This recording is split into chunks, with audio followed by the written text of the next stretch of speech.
धर्मी जन की प्रार्थना के प्रभाव से सब कुछ संभव होगा करके वचन में लिखा है। इसलिए तू आपस में एक दूसरे के सामने अपने अपने पापों को मान लो और एक दूसरे के लिए प्रार्थना करो जिससे चंगे हो जाओ। नीचे की लाइन लिखा है, धर्मी जन की प्रार्थना के प्रभाव से। बोलो, धर्मी जन की, फिर से, प्रार्थना के प्रभाव से बहुत कुछ हो सकता है। बोलो, धर्मी जन के प्रार्थना के प्रभाव से बहुत कुछ।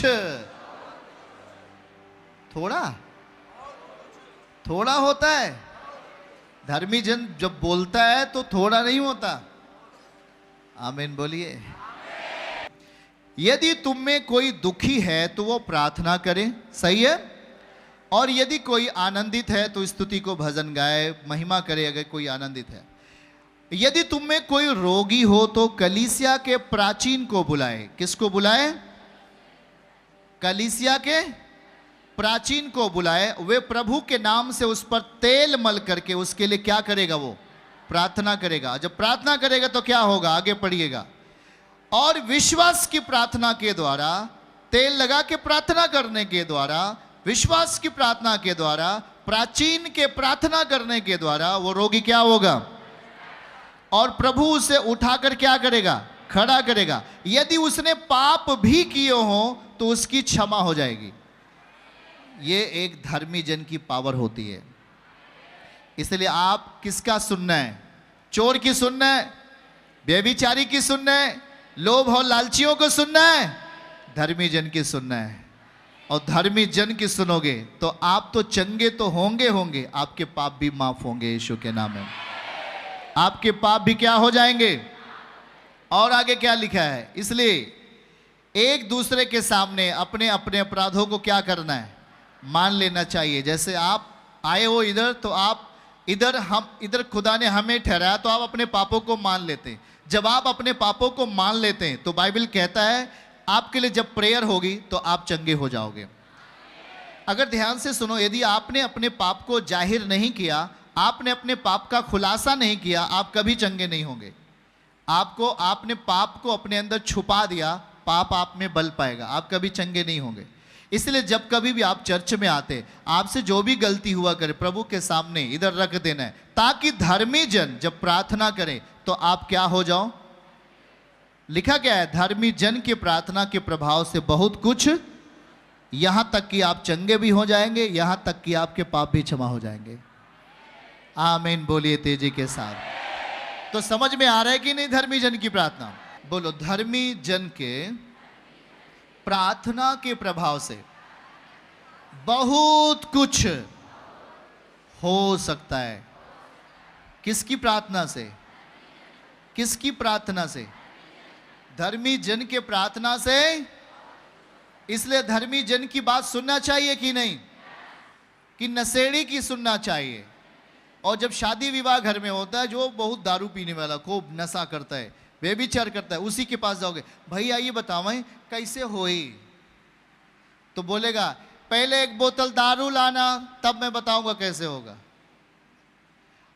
हाँ, शादी शुरू करने के पहले एक बोतल दारू रखना, शादी खत्म होने के बाद 2 बोतल दारू रखना, उसके बाद सब कुछ सही होगा। आप उसकी बात को मान लेते हो क्योंकि वो आपका शायद रिश्तेदार होता है। अरे भैया, ऐसा रिश्तेदार जो आपको परमेश्वर के विरोध की बातें बताए, जो खुदावन को अच्छा ना लगे, आप उसकी बातों को मान लोगे। लेकिन जो आपका पिता बोल रहा है, जो आपका एक धर्मी व्यक्ति आपको समझाया, आपने उसकी बात को गौर नहीं किया। और कारण क्या हुआ? आप बहुत बड़े, छोटे नहीं, बोलो बहुत बड़े धोखे का शिकार हो जाते हैं। फिर क्या बोलते? ओ जी क्या बताओ, वहों जाते रहे, इधर जाते रहे, तब कुछ हुआ नहीं। तो प्रभु जी को आप पागल घोषित कर देते हो। तो प्रभु कहता है कि मैं तेरे घर से छुट्टी ले रहा हूं। अब मैं तेरे घर में 1 मिनट नहीं ठहर सकता, क्योंकि तूने मुझे महिमा, आप उसे महिमा देना बंद करोगे, वो आपके घर से नहीं, आपके घर से हट जाएगा। वो आपकी हेल्प नहीं कर सकता। अपना काम पड़ा तो व्यभिचारी आदमी को भी बुला करके मदद ले रहे हो, और जब एक मुसीबत पड़ गई, जब सब भाग गए थे तो परमेश्वर परमेश्वर चिल्ला रहे। जब आपके जीवन को खुदावन बचाया तो आपके लॉन्ग टाइम को, जितना जीवन बचा है उसको कौन संभाले?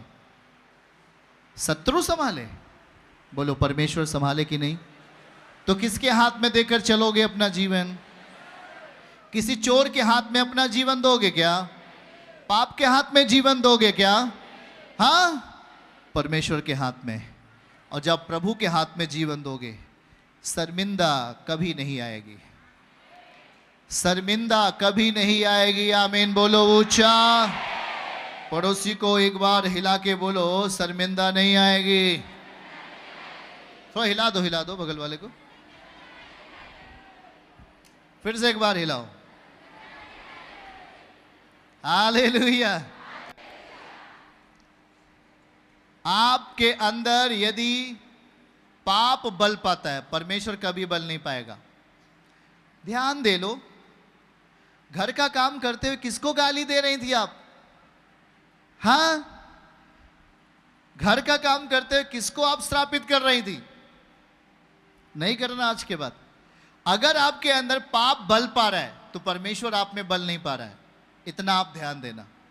अभी भी आप प्रभु के साथ रहकर व्यभिचार के रास्ते जाते हो, आप में परमेश्वर नहीं है। आपने उसको कभी अवसर नहीं दिया कि मेरे लिए काम करे। आपने उसे हल्के में लिया और उसे मजाक में आपने कह दिया, अरे जी तो ये ऐसा होता है।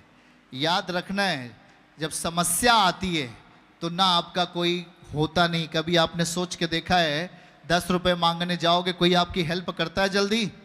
और जी मेरे पास नहीं है भैया, अब नहीं है, जाओ। आपने शायद उसी की बात एक बार आपने मान ली थी, और यही कारण है कि वहां धोखा हो गया। जिस पाप को साउल अपने घर लेके आता है, क्या पाप उसे युद्ध में विजयी बनाता है? बोल के बताओ भैया। जिस पाप को साउल अपने घर लेके आता है, क्या वो पाप उसे सुरक्षित कर पाता है? क्या वो पाप उसे क्या करता है? पाप का स्वभाव ही है मार देना। आप लड़ाई करके जंग जीत रहे हो, बार बार पाप को अपने अंदर रख करके, अपने जीभ पे ऊपर रख करके आप कुछ भी काम कर रहे हो, वही आपको मार देगा। इसलिए सही चीजें देर में आती हैं पर दुरुस्त आएंगी, आपके जीवन को सही कर देंगे। हालेलुया। हाथ उठा के बोलो, धर्मी जन के प्रार्थना के प्रभाव से बहुत कुछ हो सकता है। आपकी दोस्ती किसके साथ होनी चाहिए? नहीं नहीं नहीं नहीं। अरे भैया जो उन चौराहा पे टहलते नहीं है, एक जन है, वो इतना इतना बीड़ी लिए रहता है, हमारा पक्का दोस्त है, सोच लेना। ज्यादा गुंडे दिखाओ, फोन करके बुलवा लेंगे। फिर भी कुछ लोग होते हैं ना, और ज्यादा अगर आप बढ़ गए हो तो फोन करके बुलाऊं क्या उसे, जो हमेशा दारू पीकर चौराहे पर रहता है? अच्छा वो तुम्हारा दोस्त है। पड़ोसी को बोलो, मसीह में कोई हमारा ऐसा दोस्त नहीं, कोई हमारा मित्र हो ही नहीं सकता। अंधियारा और प्रकाश का कोई मेल है क्या? आप कैसे मेल बना लिए भाई? आप कैसे मेल बना लिए? एक व्यभिचार करने वाली लड़की और एक पवित्र जीने वाली लड़की का दोस्त कैसे हो सकता है? इसका मतलब अगर आप दोस्त हो उसका, तो आप भी उसके साथ चलो। कहीं कुछ गड़बड़ हुआ, आप भी जाओगे साथ में। हाँ, चोर के साथ घूमते हो, जब चोर चोरी करेगा पुलिस वाले उसे पकड़ेंगे, इसके साथ कितने लोग रहते? वो फलाने साहब ओहू रहे थे, तू जहां खूब अच्छा हो तो हर पिटाई हुई कस के।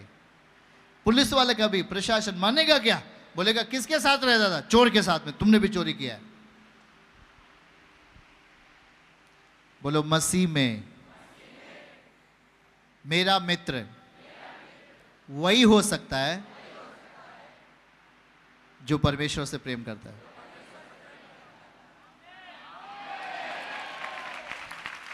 समझ रहे कि नहीं? बाकी दुश्मन कोई नहीं। बोलो, बाकी दुश्मन हमारा कोई नहीं। दारू पीने वाला दुश्मन नहीं है, पर हमारा मित्र वो तब तक नहीं हो सकता। मित्र का मतलब क्या है? साथ में खाना खाना, साथ में चलना, साथ में उठना बैठना। आपका ये मित्र नहीं हो सकता। वो आपका दुश्मन नहीं है, उसके लिए आप क्या करेंगे? प्रेयर करेंगे। वो आपके कैरेक्टर से मेल नहीं खाता, उसके लिए आप क्या करोगे? प्रार्थना करेंगे। अगर वो व्यभिचार करता है, घर में चुपके से घुटना टेकना, फास्टिंग रह लेना, उसके लिए प्रभु अपना अनुग्रह इसके ऊपर प्रकट कर, ताकि ये भी आपको जानकर सच्चा जीवन जिए, पवित्रताई का जीवन जिए। ऐसा आप कर सकते हो। आमीन। पर वो आपका मित्र नहीं हो सकता स्पिरिचुअली। हालेलुया। इसलिए अगर आप मसीह में हो तो कोई गलत व्यक्ति आपका मित्र है तो आपको प्रभावित करेगा, आपके काम को मिस्टेक कर देगा, आपके परिवार से प्रसन्नता छिन जाएगी। कितने भी आप ताकतवर मसीही हो, पर आपने मित्र किसे बनाया? एक दारू पीने वाले को छोड़ना है, अलग होना है। मित्र वो तब बनेगा जब वो प्रभु को जानेगा। उसके लिए हमें दुआ तब तक करनी है जब तक वो सही नहीं हो जाता। बातों को समझ रहे हैं क्या? पड़ोसी को बोलो, हमें धर्मी बनना है।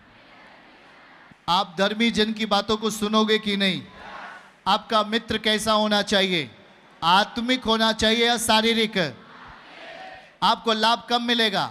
जब आपका मित्र आत्मिक होगा। हालेलुया। जब आप धर्मी जन की बातों को सुनेंगे, आप क्या हो जाएंगे? बाइबल कहता है यदि आप रोगी भी हो तो उसके रोग क्या हो जाएंगे? यदि वो पाप भी किया हो तो उसके पाप क्या हो जाएंगे? बड़ी ताकत आपको मिलने वाली है यीशु मसीह के नाम में। चर्च की सभी प्रार्थनाओं को और परमेश्वर के दास के द्वारा टीचिंग सुनने के लिए और अपडेट्स को जानने के लिए हमारे इस चैनल को सब्सक्राइब करें और साथ में बेल आइकन को जरूर दबाएं ताकि जब भी लाइव प्रार्थना हो तो सबसे पहले आप देख सकें।